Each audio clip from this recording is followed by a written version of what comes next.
Dan bergejolakan ada hati kegejolakan hati dan pikiran ya, secara pribadi ya, betul. Gitu kan. Karena secara pribadi memang kita tidak punya rencana itu. Nah tentu konsekuensinya saya harus mengundurkan diri setelah dilantik ini. Ya, jujur mereka kaget mas. Ya. Nah di sana kemudian DPP yang kesekian kalinya akhirnya supaya sebagai ketua DPC majulah. Padahal waktu itu kan harus mundur kan? Ya iya, makanya. Itu pikirannya gimana nih? DPRD terpilih, ini konsekuensinya mundur ya. Kan gitu. Maka gini mas, sebagai kader partai, kalau secara pribadi, ya. Memang terjadi ada bergejolakan hati dan pikiran ya, secara pribadi ya, betul. Gitu kan. Karena secara pribadi memang kita tidak punya rencana itu. Ya. Gitu kan. Lah kemudian dari sisi kader sebagai ketua partai tentu tahu mas ada konsekuensi itu, gitu kan.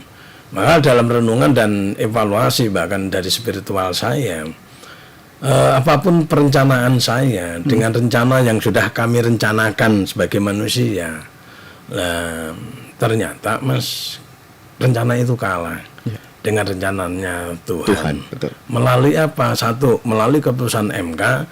Kedua, melalui keputusan DPP. Sehingga saya harus maju.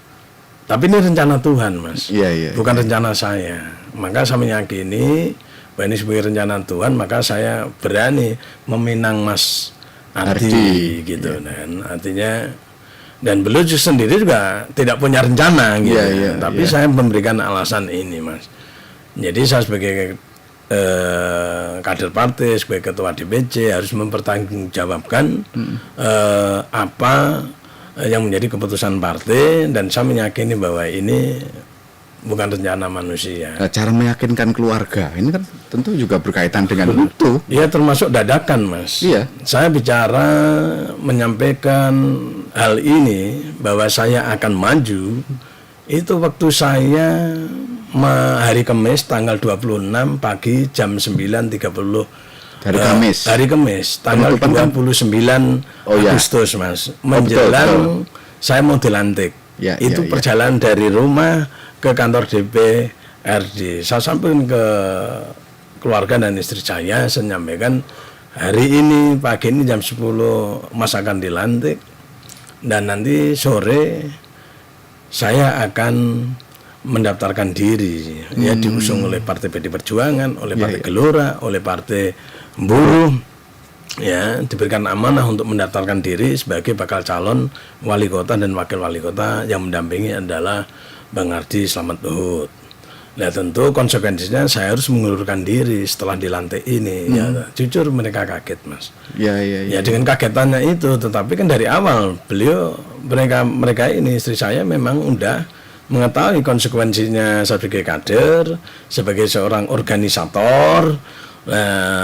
Satu kaki adalah pribadi saya, kan itu bagian dari keluarga, satu sisi kan udah bagian daripada organisasi partai gitu. Mau nggak mau kan saya harus bersikap arif dan bijak dan harus bertanggung jawab, walaupun berat gitu. Tapi harus saya ambil gitu.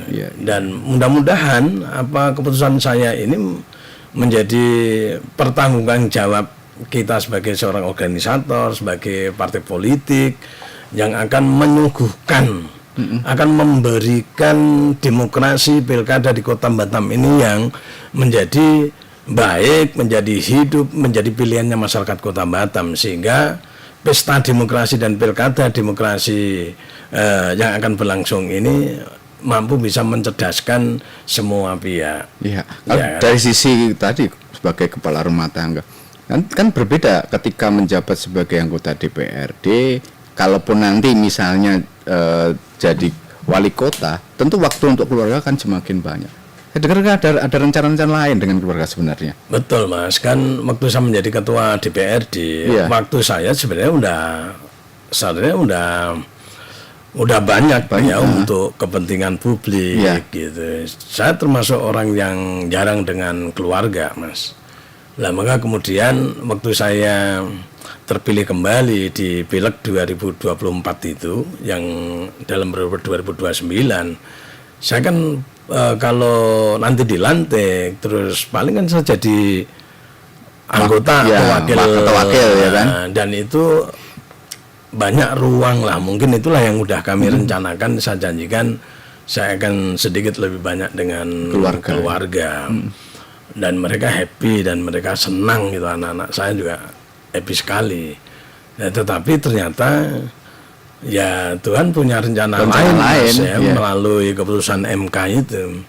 Dan saya sendiri, saya yakin bahwa rasanya udah nggak mungkin kita dapat 3 kursi dan PD Perjuangan bisa mengusung sendiri. Tapi ternyata Tuhan melalui Partai Gelora dan Partai Buruh itu, sehingga ruang peluang itu ada, dan akhirnya ya kami berdua ya dipilih dan mewakili partai pengusung itu untuk mendaftarkan diri menjadi bakal calon wali kota dan wakil wali kota, sehingga pendaftaran kami ini ke KPU itu menjawab. Ya kan, yang selama ini berapa bulan, 3 bulan terakhir Kota Batam akan isunya kota kosong, itulah tanda awal yang kosong menjadi isi. Yang namanya Nadi itu, Nonto Hari Slamet Ut itu akan mewakili kota kosong itu, pilihan menjadi harapan masyarakat Kota Batam, insya Allah.